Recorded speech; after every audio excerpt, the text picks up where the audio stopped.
In just the next few minutes, we'll reveal how to effortlessly integrate your dog's skills into daily life. Today, we'll master the art of attentive stays, tackle real-world distractions, and unravel the mystery of this unknown animal, all while keeping our training super fun, super engaging, and super positive, so that your dog will pay attention to you no matter what. If you want to know how to get your dog to listen with modern, humane methods, subscribe to my channel. I'm thrilled that Nom Nom is the sponsor of this video. We've been waiting for this. The way that we train our dogs isn't the only thing that goes into how they're feeling when they're being trained. Completely frozen, they arrive like this. So you put them in your freezer. Here's 2 legit reasons that using fresh food can possibly make your training more successful and easier. 1, high quality fresh foods tend to have more complex carbohydrates. Those help maintain steady blood sugar levels throughout the day. 2, fresh foods usually have higher levels of that really good stuff, the omega-3 and 6 fatty acids, which help produce serotonin and dopamine. Those are excellent dog training brain chemicals to have present.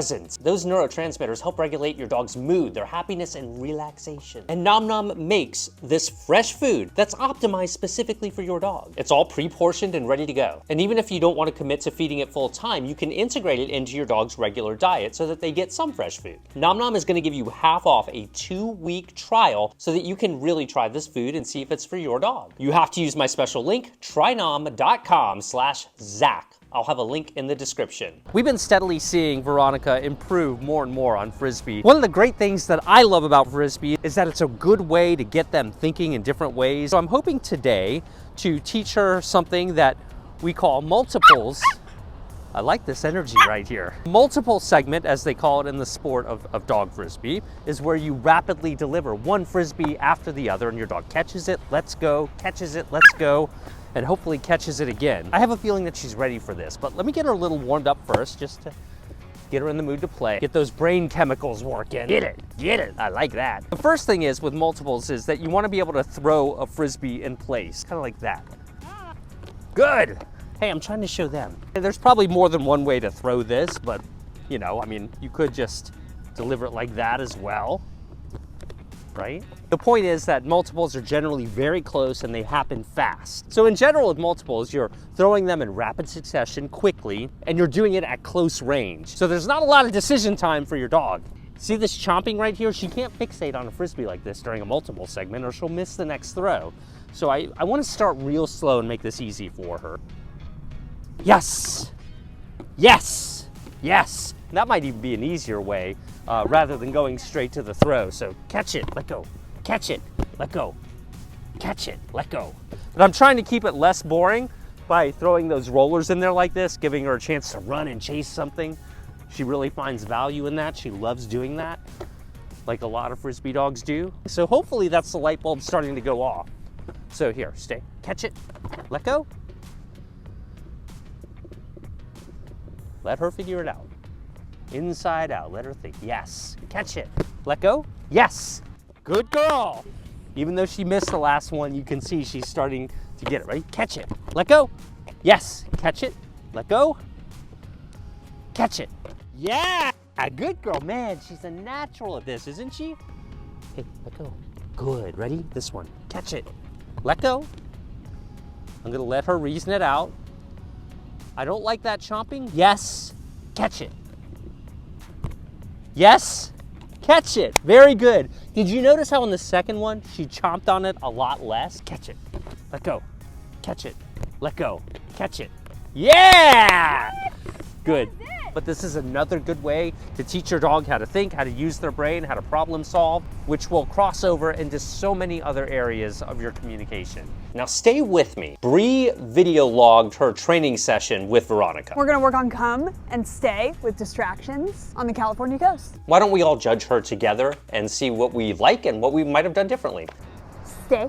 I love how Bree is warming up Veronica with this really easy stay at close range. That really starts off the training session perfectly because Veronica is succeeding. And the way that you stretch before you work out, this is what you do when you start a training session like this. And she continues to go farther and farther away with each rep after that. And this is a well-established training drill for these two. But the aim here is to rehearse something that Veronica knows, stay, but in a completely different place. This is the most effective way that I'm aware of to build a reliable stay everywhere. I'm trying not to say yes till I'm really close because I'm afraid she's gonna jump up and run to me. I do want her to know how to run to me though. Veronica? Gimme. Stay.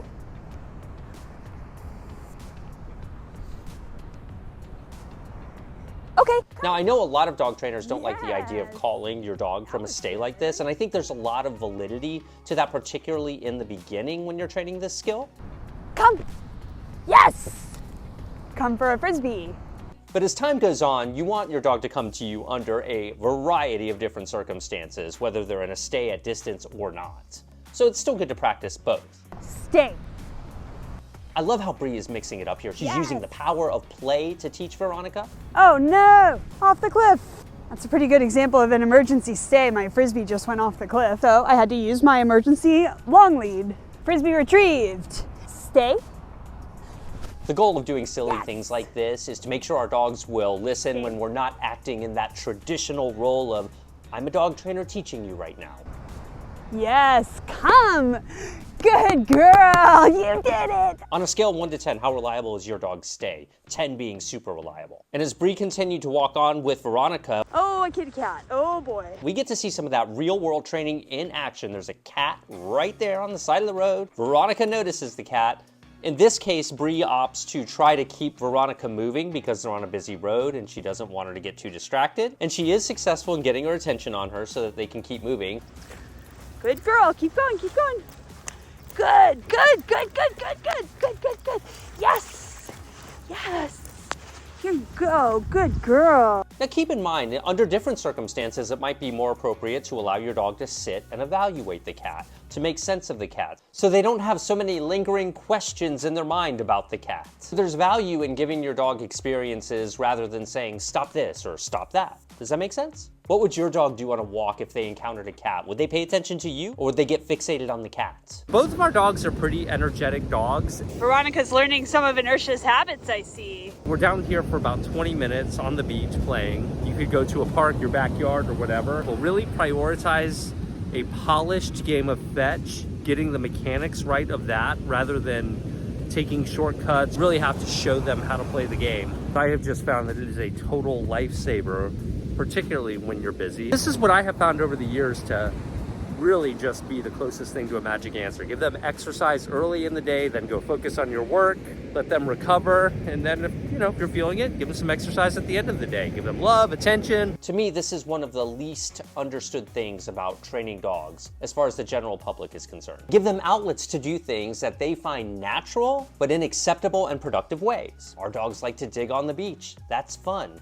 They like to run around. They like to chase balls and frisbees. They love playing fetch. That gives them an acceptable outlet to run after something, chase it, grab it, bite it, bring it back to you, play tug of war, whatever they like doing. These are things that appear to make them happy and fulfilled. I found this trail of weird tracks. These experiences might seem insignificant to you at first, but this allows your dog to start piecing the world together in ways that make sense to them. Hopefully whatever made those tracks overnight has already moved on. And to see Veronica zone in on them and really use her nose, figure out what happened on the beach overnight while we were gone. But it doesn't really look like a dog compared to all these other dog tracks out here. And as soon as Veronica sniffed it, she got so interested. Things that obviously smell amazing. I think Veronica is actually becoming a frisbee dog. Uh-oh. Nice work. The rollers are a guaranteed way to get her to run. She goes after a roller every time. She can't resist them. And sometimes she refuses a throw. I don't want to rack up those refusals. Bree makes an excellent point about the refusals. We really want to condition our dogs to play with us when their mood is aligned with what we want to do. In other words, we don't want our dogs to just play fetch if they don't want to. I find a dog's desire to play fetch increases over time the more they play it. And rolling those discs still gives Veronica the chance to run and chase and bite stuff. One of the reasons I teach heel on both sides is that I want Inertia to be able to stay between me and the road and not pull anything crazy because she gets startled by a car. I used right heel coming here and I'll be using left heel going back. You can see a car way in the distance approaching. You don't have room to pull over. If your dog starts freaking out because a car passes at kind of close range, That's not what we want. It almost kind of reminds me of Stand By Me when they had to get across the railroad track bridge. This is a really good application of heel. That's where they stay to one side of you. I've taught Inertia both a left heel and a right heel. And it really pays off that we've been working on heel at various speeds as well. That way I could minimize our time being vulnerable on the bridge. Bridges are certainly an oddity to many dogs. So encountering them is unusual, it would seem. Tell me if you're interested in a video that focuses on the overview of how to train a good heel to your dog. Anything that could affect training dogs, I want to be aware of. At least that's what the dog trainer inside of me says. She's shown such interest in sniffing these mounds around here. I'm not sure, I really don't know. I've got to do some research here. I'm at a true conundrum here. I think we need to bring in the scientific method here and continue to observe. I've trained Inertia around so many different things at this point and so many types of animals. And Bree said she discovered 3 new ones overnight. See, these are the mounds that popped up overnight. So I imagine as the dirt gets churned up, there's fresher smells there. They might be some type of nighttime animal, and Inertia has been really, even more than normal, fascinated by the scents that are associated with whatever is creating those mounds. Here I have the world's perfect camp spot overlooking the Pacific Ocean with my own front row, private lawn, and flat area to play frisbee on with my dog. This is just too good to be true. There's only one catch. I have to work in this area knowing that there are animals centimeters below the surface. So I have her on lead just in case something catches her attention and starts running across the ground really fast. That long lead behind her is gonna make it a lot easier to get to her if I need to. There are some vulnerabilities in this environment, even if you have a trained dog. I don't know that an off-leash dog isn't gonna come running up here. I wanna make sure that I can easily get control of my dog should that happen. Any number of things could happen. There's no fences around here. We've encountered a lot of these types of situations as we travel, especially new types of animals and new things. I've just found that giving her an opportunity to explore it really has been beneficial in a lot of cases. More of these molehills. Oh, molehills. Make a mountain out of a molehill. I just called them molehills because it was a small pile of dirt. You know, that's a molehill. You don't want to make a mountain out of a tiny molehill. That's gotta be what they are. After some research by Science Officer Bree, I believe we were dealing with an animal like this. That's pretty interesting. At least the dogs now have an understanding of what animals like this might smell like, and that might help them if they encounter them in the future, so it's not quite as novel. This is a question I'm dying to know. What is the most unexpected distraction you've ever encountered with your dog in public? Or what about the most unexpected animal? You look good out there, Sandface. Oh, what a mess. Look what you've done now. Just when I thought she couldn't get any dirtier. Are you serious? Okay, ready, go. Man. Wow, how did she get so clean so quick? Maybe another throw will get her cleaner. Go. All right, let's see what the verdict is. Wow, all right, self-cleaning dog. We were giving the dogs another round of exercise, and I threw the ball pretty far and noticed that Inertia was pretty much dead center between me and her mom. And she started to look at Mom and Veronica as if to say, I think I'll go over there with them. But that would be a conflict because we've worked very hard at a developed game of fetch where there are structured rules. I want to know that she's going to be reliable and not distracted, even if by her own family.